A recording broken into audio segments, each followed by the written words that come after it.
What is up, YouTube? Jeff Weibel here, and I'm here with Diana House of Go Fog It, and we are going to be disinfecting our rental properties today, and we're going to go fog it.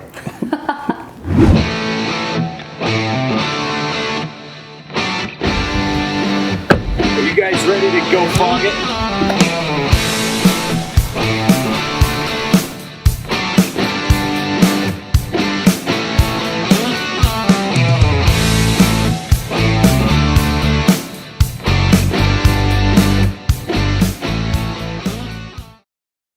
Very interested to learn all about your new company, Go Fog It, that developed during the COVID-19 process right now. But that's just a little bit of your entrepreneur mindset. You take a global pandemic and then you develop it into an entrepreneurial problem-solving business, pretty much, right?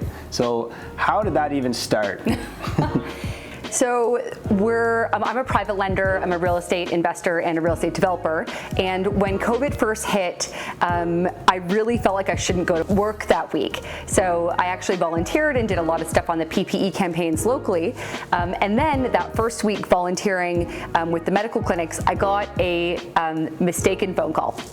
So it was from a crisis expert who had saved my number wrong in his phone. I was saved as Sonic Company. And long story short, we were laughing about how he called me by accident. And he told me, he's like, you need to start a disinfectant fogging company. And I had never heard of that before. But being in real estate and feeling that, like, you know, real estate maybe isn't that safe right now, as in to enter, this could be really amazing. So pretty much didn't stop working from that phone call on. Yeah, day one during COVID, everybody was afraid. Nobody went out and did showings. Nobody wanted to enter any homes. There was a couple open houses that were like in the first couple weeks of COVID, but then that got shut down. Nobody had confidence in the market, and you just saw a problem and you developed a solution.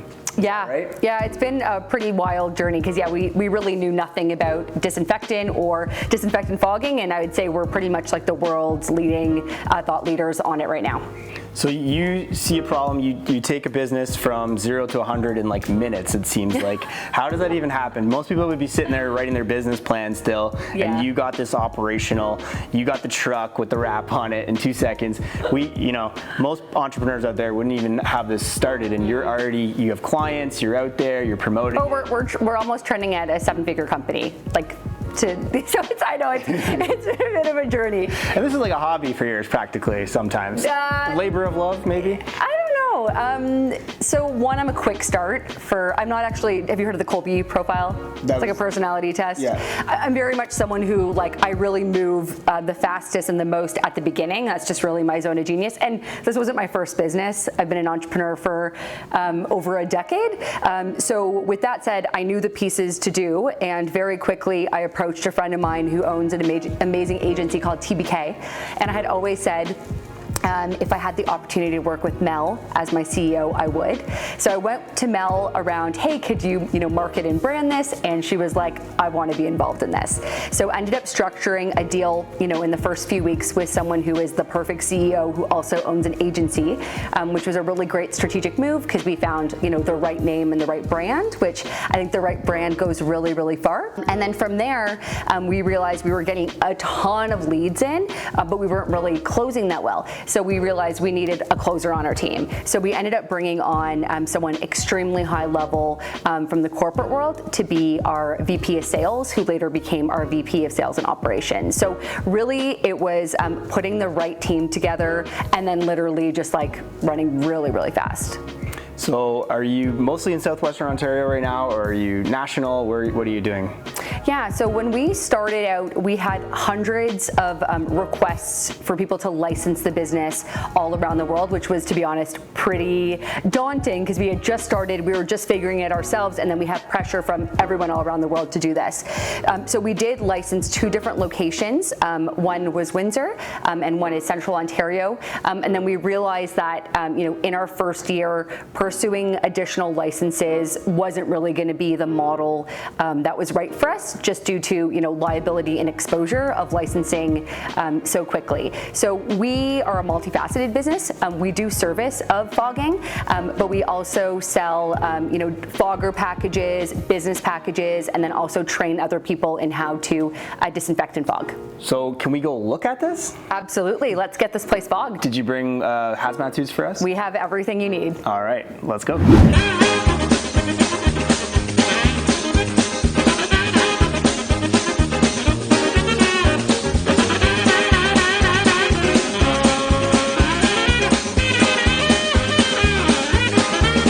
A few moments later. And you're the health and safety expert, right? No. That's correct. Yeah. And so what you do when you come into the properties, you do a swab test to see if it's gonna work after, right? So Absolutely. All right, show us how this is done. People want evidence. People want to know that you've been in their space and something has been done, and they want something tangible. So what we do is we have a luminometer here, and it reads relative light units. So we will take a swab sample on this kitchen countertop. Okay, collect all the evidence, all the bacteria, all the... There's lots of bacteria in this house. Should be, Come on. right? Yeah. And then what we do is we dip this within an enzyme, which in a scientific term will help the chemicals change and stuff like that. This will actually light up within this chamber. So I'm gonna shake it up, let it marinate, let it do its thing here. And then we're gonna get a reading within just 20 seconds as to how filthy this countertop was. Oh, it says smash the like button. So your one housemate there said that he did actually just clean, right? Yeah, So. definitely. We do clean. We do have a maid's service that comes in, but let's be honest, it is the kitchen. It's a high traffic space, right? I have this recorded at 396 relative light units. That's good. Food industry standard pass or fail is 250. So this would actually fail. Okay. So what I suggest, Can you fog this? we get down to work, we fog this, and we disinfect fully so that All right. it is much cleaner than it is now.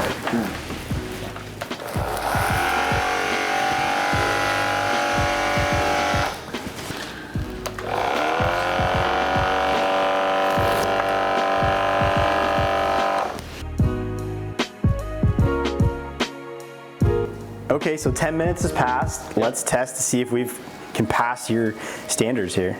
That's right. So a giant square, squiggly line. Got it. Is there a science to this? Not really, you just want to test the exact same area you had before. Collect a good sample, Come on, come on, come on. pop it in, let it mix. Smash that like button.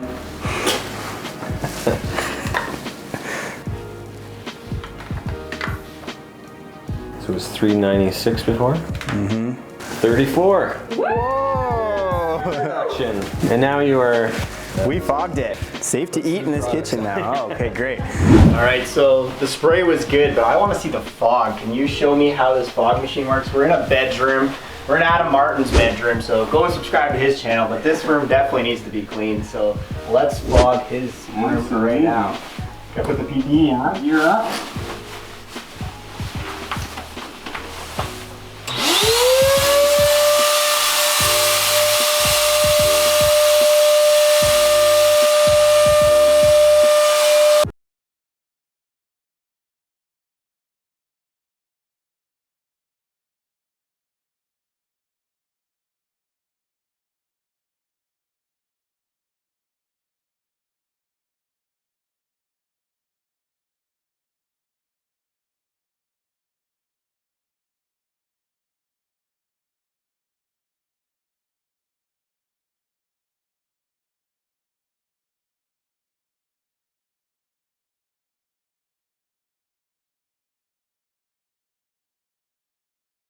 Pretty extreme circumstances. You guys wanted me to let loose the fog. Oh.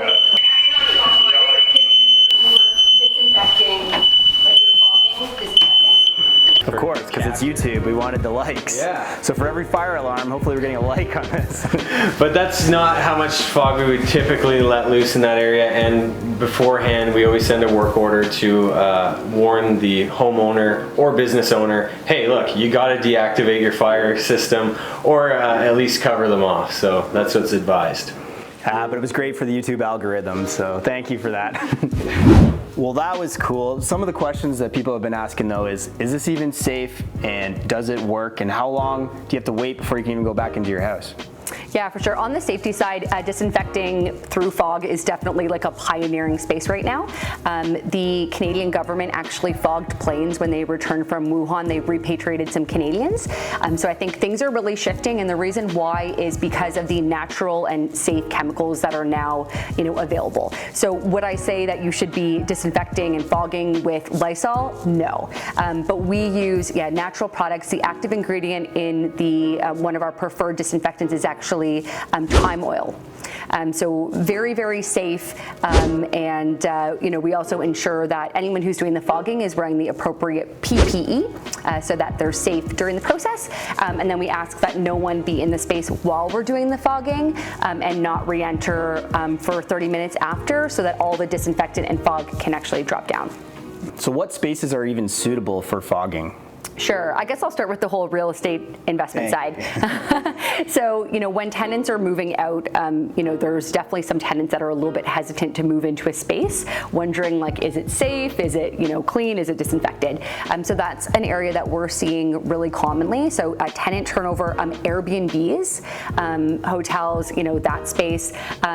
Aviation is really ahead of the game right now. So we're working with a lot of airlines right now, but it could be any business in any space. It could be a residential home, it could be an office, medical, tertiary medical, accountants. Our products are food safe, so we do restaurants, things like that. So pretty much anywhere, so long as there isn't very, very sensitive technology like an X-ray machine. That's an area that we would avoid. So how do people even get a hold of you?